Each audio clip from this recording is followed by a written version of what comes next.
Negan is the most effective leader in The Walking Dead, and that is a hill that I'm willing to die on. He managed a team of hundreds, right? He solved resource allocation problems in a post-collapse economy. He built loyalty so deep that people chose to die for him rather than leave. And if you're new here, I'm Jen. I translate bad leadership into plain language using stories and people that you already know so that you can lead differently. And this week we are talking about the man, the myth, the barbed wire baseball bat, right? Negan. This is a video about what happens when someone with genuine elite level leadership ability makes one catastrophic choice about how to use it. And if you've ever worked for someone who ran on fear, or if you're honest with yourself, if you have ever been that person, this one is hopefully going to hit. Quick note before we dive in. This is a leadership case study / analysis, right? We are here to decode the dynamic, not debate the fandom. And so now that that's settled, let's get into it. Negan arrives in The Walking Dead after the apocalypse has already sorted people into survivors and casualties, right? He leads a group called the Saviors, which is a large, organized faction that has figured out what most groups haven't. And that is that structure scales and chaos doesn't. And his system is super simple, right? You give Negan half of what you produce, and in return, he doesn't kill you. And he keeps the other threats away. It's brutal, but it is also functional. And here's the thing that people miss, right? Negan doesn't just have power. He has skills. He has very real ones. And he reads people instantly, right? He communicates with precision. He builds and maintains a large organization under the most extreme conditions imaginable, right? He knows how to create buy-in. And so the tragedy of Negan is not that he was a bad leader, right? The tragedy is that he was a great leader who chose fear as his primary tool. And that one choice corrupted everything else that he ever did. Negan had every skill that a great leader needs. He unfortunately chose to weaponize them instead of build with them. And that single choice is the difference between a legacy and a cautionary tale. And so what we're going to do is we're going to look at 5 leadership skills that Negan had and exactly how he turned each one into a weapon. And so we're using this as a mirror for every workplace where someone brilliant decided that fear was faster than trust, which is most places. Negan knew exactly what he was building. He was building a sustainable, hierarchical society built on controlled scarcity and enforced contribution, right? He could articulate the logic of his system clearly and then defend it under pressure. And so in a real leadership context, this is actually super rare because most managers cannot explain why their team exists, what success looks like, or how their work connects to the larger mission. And Negan could every single time. But here's how he weaponized it.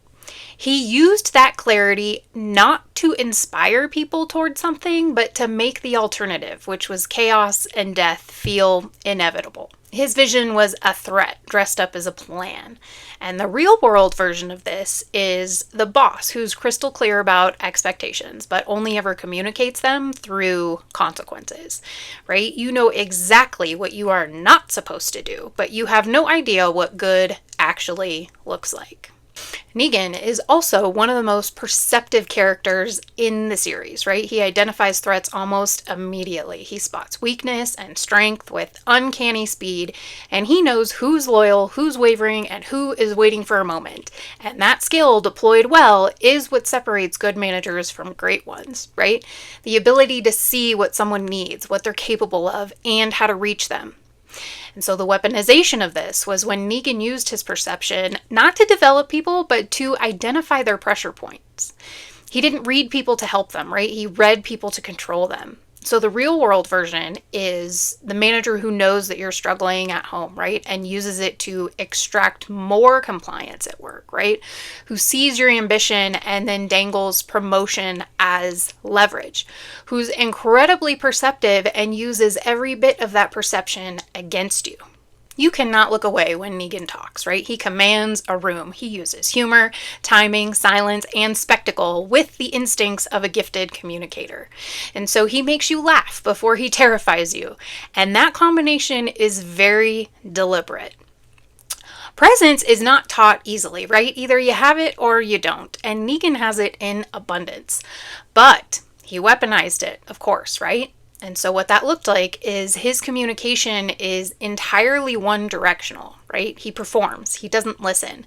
Feedback flows down only. And his humor, which could have been warmth and connection, is used to humiliate, to destabilize, and to remind people that he's in control even of what is funny. And so the real world version is the charismatic boss whose team meetings feel like a performance review from the audience, right?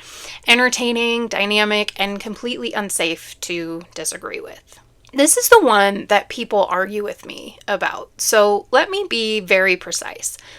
Negan did build real loyalty, right? Not just compliance. There are saviors who follow him because they believe in what he built, right? Because they felt safe inside the system and because he gave them structure when everything else had collapsed. And so the ability to create belonging and safety, even inside a very difficult environment, is a genuinely good leadership skill, right? People will follow a lot if they trust that you're the reason they are still alive. The weaponization of this. Negan manufactured loyalty through manufactured dependency, right? He created the threat and then he positioned himself as the only solution to it. Much like the government, right?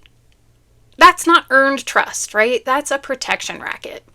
And so the loyalty was real. The conditions that created it were engineered. And the real world version is the company that creates so much instability, right? Unclear roles, sudden layoffs, unpredictable standards that the team becomes genuinely grateful when the boss is in a good mood. And that gratitude that ends up being shown is actually a form of relief, not loyalty. And it looks identical from the inside. Negan had rules. They were very real, they were very clear, and he enforced them, including against his own people, right? He did not play favorites when it came to violating his code. And that consistency is something that a lot of leaders genuinely fail at. And so in a vacuum, clear and consistently enforced standards are a foundation of high-performing teams. People need to know what the rules are and then trust that they apply equally across the board. The weaponization of this is when the standards existed to serve him and not the team, right? They were not about fairness or growth or shared values. They were about maintaining his authority. And the consequences for violations were disproportionate, right? They were public, and then they were designed to terrorize the people watching, not just the person being punished. And so the real world version is the boss who's consistent only in their enforcement of rules that protect their own power, right? And who disciplines publicly, whose standards really have nothing to do with helping you grow and everything to do with reminding everyone who is in charge. Negan's system produced a workforce of people performing compliance while quietly planning his downfall. And although his system was efficient, it was never sustainable because fear gets short-term results, right? It compresses timelines, it eliminates debate, and it creates the appearance of alignment. But it cannot build discretionary effort, right? It cannot create innovation. It cannot survive the minute that someone finds an exit. And here's the most painful part, I think. By the time that Negan understands this, right? By the time that he recognizes that he could have built something genuinely remarkable, he has spent all of his capital already, right? The skills are still there, but the trust is gone. And trust, unlike fear, cannot be manufactured overnight. So, what do we take away from all of this? Number one, fear and clarity are not the same thing. A leader can be completely clear about expectations without using fear to enforce them. So if your team only knows what happens when they fail, you have not created clarity. You have created anxiety. Number two, your strongest skills can become your worst liabilities. Negan's perception, communication, and strategic thinking would have been absolutely extraordinary in service of a team, but they became weapons because of how he chose to deploy them. And so the skill is never really the problem, right? It's the intent behind the skill that is. Number three, manufactured loyalty is borrowed time.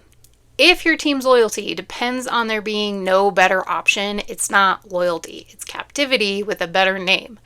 And so the moment that an exit appears, you will find out exactly how much of what you built was real. Number 4, consistency without compassion is just a fair prison. Negan was very consistent. He was also very brutal. And so consistency matters, but what you are being consistent about matters more. So make sure that your standards serve the people you're leading, not just the hierarchy. And 5th, and this is the most important one, the skills that make someone dangerous also make them capable of greatness. So every single skill that Negan used to control people could have been used to develop them. The ceiling of what he could have built, if he'd chosen differently, was extraordinary. And that's not an excuse at all for what he did. It's a reason to look at yourself honestly and ask, where am I using my strongest skills to protect my own power instead of build my team? Negan is a skilled leader who made a fundamental choice about what his skills were for. And that choice cost him everything that he actually built, right? The question for you is not whether you recognize him. The question is whether you recognize any of this in yourself, right? So which one of these 5 skills do you think is the most dangerous in the wrong hands, but also most powerful in the right hands? Drop it in the comments. And if this hit different, like and subscribe. I currently focus on one character to deep dive on each week, and so in the next one, we're going to take this a little further than you probably might expect. I'll see you in the next one.